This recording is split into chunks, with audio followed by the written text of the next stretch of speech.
Well, on Twitter, you may read former CIA head John Brennan spouting off about the political news of the day, attacking the president's dishonesty, he says. But it turns out Brennan himself is a liar. He's been caught lying, odd for a government official. Last year, for example, Brennan told Congress that the infamous Steele dossier had no influence at all on the intel community's claim that Russia interfered in the 2016 election. Here's a selection. Do you know who commissioned the Steele dossier? I don't. Did the CIA rely on it? No. Why not? Because we didn't. It wasn't part of the corpus of intelligence information that we had. It was not in any way used as a basis for the intelligence community assessment that was done. Ooh, busted. Liar. By the way, Brennan, you should know this, is an NBC and MSNBC paid contributor now, needless to say. Two top former intel officials, though, dispute his claim, the one you just heard, that the dossier formed no part of the corpus of intelligence used by our government to spy on the Trump campaign.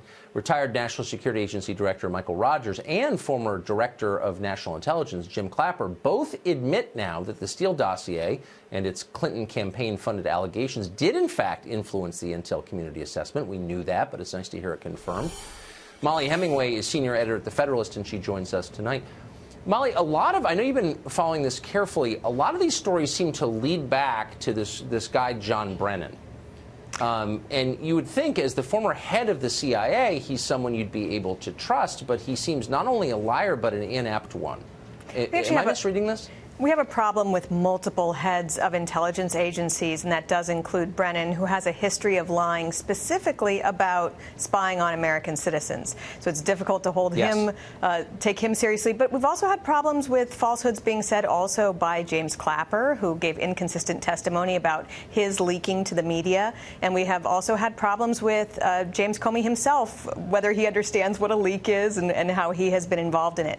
But one of the things that's interesting is Clapper and Comey have been so much a part of this story, and we've seen their names a great deal. But Brennan has been able to kind of stay out of the limelight until recently, where people are starting to piece together just how integral he was to the entire Russia narrative. So, for instance, there was a time. Well, please go ahead. Yeah, he actually launched the investigation. He's bragged about how he was involved in launching the investigation. He also was really key in briefing Harry Reid, which Harry Reid has said he understood that he was being briefed by Brennan specifically so he would leak that information and get it out to the media, and also pressure James Comey. And then, these other things that are interesting that are coming out now about how he claimed that the dossier wasn't used, which made no sense already, because we know the dossier was used to secure a wiretap against someone in the Russia investigation. And also just, it just stands to reason that it would have been included. But now we actually have people who do have a little bit more integrity, particularly Mike Rogers, saying that, of course, it was used in the intelligence community assessment. It's becoming clear that a lot of the secrecy surrounding these activities is designed not to protect the United States from foreign threats, but to protect the misdeeds of the people gathering the intelligence. It's CYA.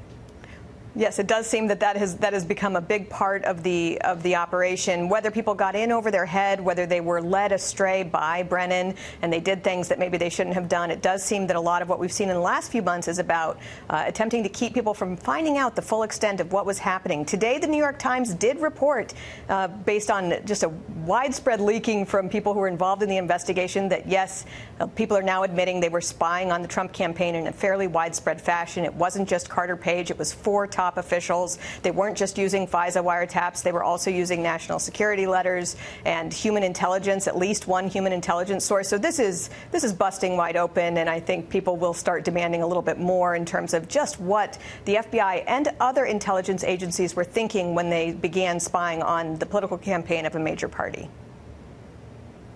Liberals used to be worried about things like this, not anymore. Molly Hemingway, thank you. Thanks for that. Thank you. Appreciate it.